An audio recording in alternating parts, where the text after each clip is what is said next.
我姓金的确实也不是什么好东西。那些女孩，她们本来就是出来卖的。你要说我是强制把她们那个什么，那不成强奸了吗？我这顶多就算一嫖娼，对吧？那天晚上到底怎么回事？那天晚上我才从 KTV 包间出来，我就看见一男的，干嘛呢？把一小女孩给迷晕了。我上去就大吼一声，这男就跑了。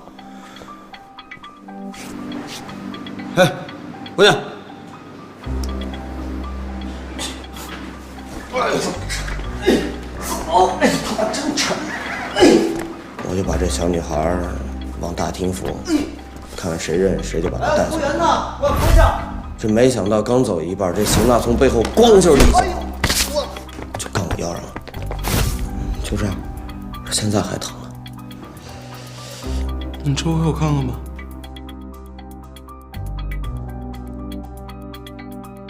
还不明白吗，警察同志？你们抓错人了，我真的不是凶手。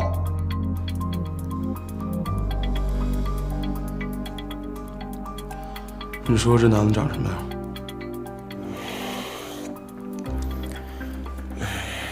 瘦瘦小小的，穿个风衣，别的也没看清楚了。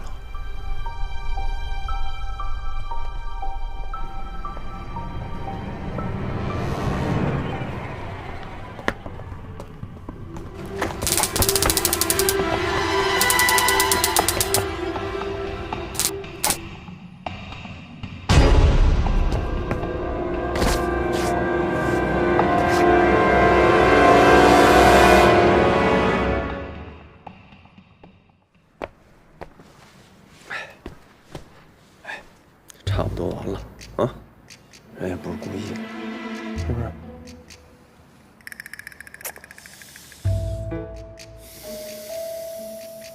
程勇，我得批评批评你，怎么回事？啊？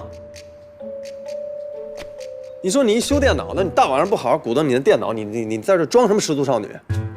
嘿，什么态度？啊？那我还不是想帮忙吗？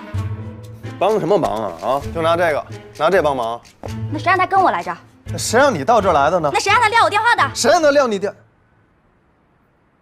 对啊，默默，这就是你不对了，你怎么能随随便便撂人电话呢？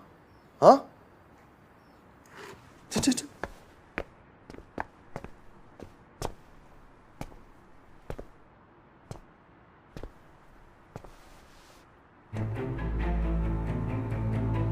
这条巷子是邢娜回家的必经之路，巷子全长500米，前后延伸出去大概1000米左右。年久失修，路灯很少，盘根球节，错综复杂，就像是一个特意为跟踪而准备的活体迷宫。为了安全，在巷子的2个出入口放置2个监控，凶手能够在跟踪邢娜的时候，几乎完美的避开监控摄像头的角度。那么凶手一定要满足2个点：第一个，他必须要极度熟悉整条老巷的结构和构造；第二，他必须了解摄像头的摄像范围大概是多少。这条巷子始建于上个世纪60年代，因为机械厂的改造，在05年的时候被废弃，而近2年没有类似的跟踪绑架案，所以凶手没有刻意为跟踪而熟悉整个路程，他应该是在这里生活过，年龄大概在35岁左右。目前的信息就这么多，但是他为了躲避摄像头的拍摄，就必然会在其他地方留下更多的信息。台委，我需要唐优的配合，还原罪犯的心理画像，重演犯罪过程。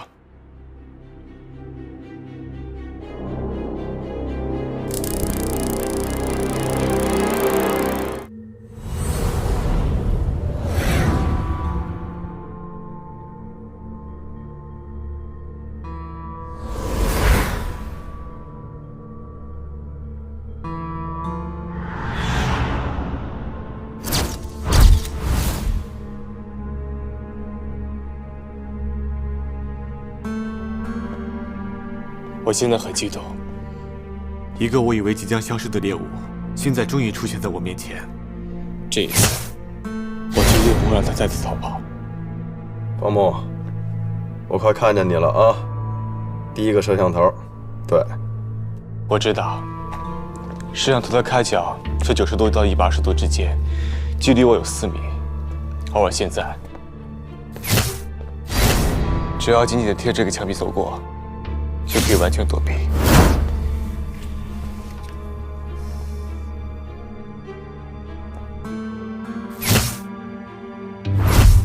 凶手身高在172到178之间。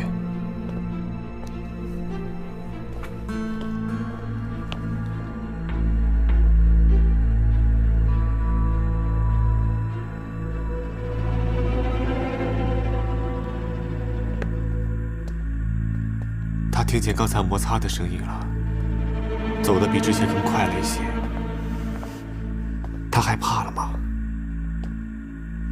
是的。他害怕了。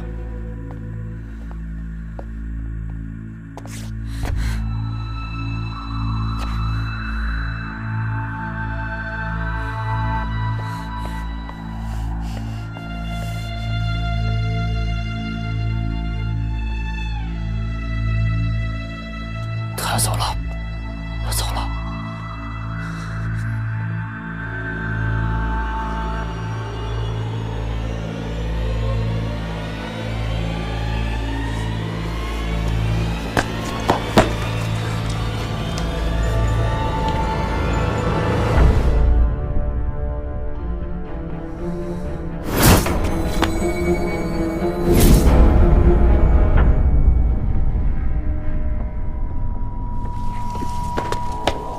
方木，方木，人呢？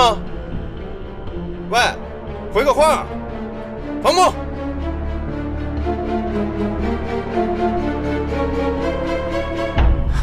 他会怕我吗？他会嫌弃我吗？他会嫌弃我身上的味道吗？可是他不知道的是，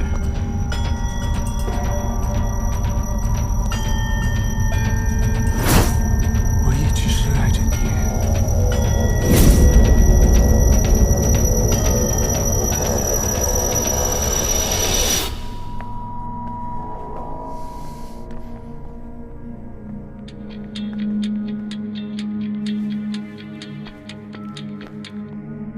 喂，唐游，先别往前走了，方木那儿可能出点问题。别呀，大哥，我好不容易都出来了，你不会再让我折回去吧？方木联系不上了，你站原地别动。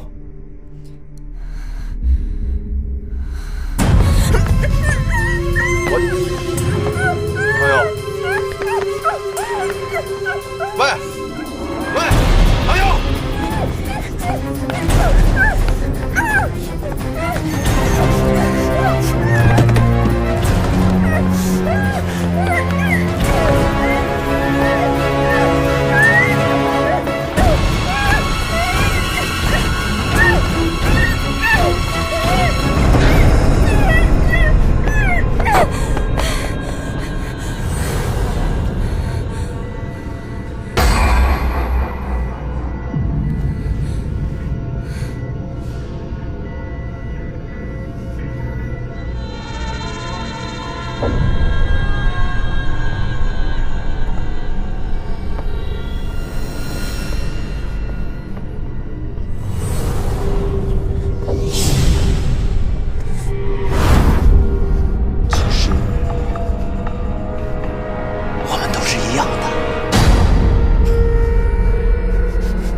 哎，怎么着？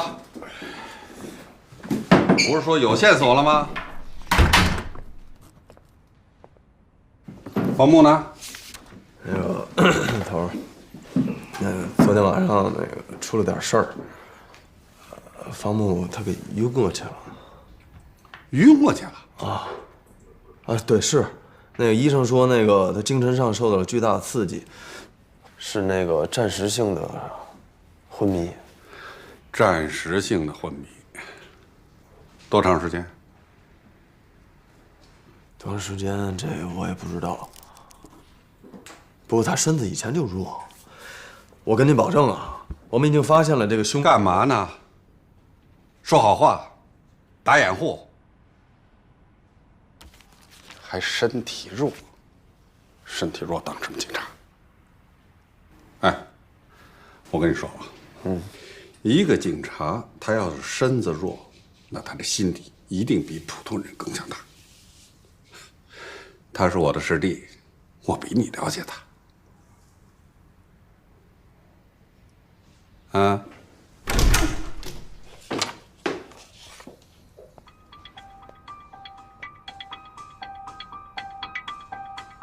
开始吧。在之前的调查中，因为凶手的设计和巧合，我们没有在朝阳宾馆发现任何和邢娜有关系的线索。但是在新的一轮调查中，我们在原本的8207房间的地毯上发现了邢娜的血迹。那由此就可以肯定，邢娜是一定在朝阳宾馆出现过。如果是这个原因，老邢开了枪，那一切都合理了。是啊，经过我们的调查，邢娜失踪当天大概去了这么几个地方：这个第一章节心理咨询室、金伯爵 KTV， 还有这荣巷老街附近一片区域。经过我们的排查，我们可以断定，邢娜一定是被人跟踪之后才遭到绑架的。我从交通局调取了邢娜失踪晚上的录像，在3处监控视频来看，除了邢娜的踪影之外，她的背后没有一个人。也就是说，这个凶手在刻意地躲避着摄像头。在邢娜这个被跟踪的荣街老巷、看似迷宫的环境里面，我们找到几个证据。第一，凶手身高1.70米到1.75米之间。第二，35岁左右，身材中等，其貌不扬，有着非常敏锐的方向感，90年代左右曾经在机械厂附近生活过。第三，我们在跟踪的路线上发现了动物的毛发，结合他身上有气味的这一点来看，凶手应该是动物园的饲养者。他对于邢娜有着一种近乎变态的爱，虽然躲避了摄像头的拍摄，他却不经意间在跟踪路线上留下了大量的信息。他的目标是囚禁，是想让邢娜成为自己一个可以享受的玩物。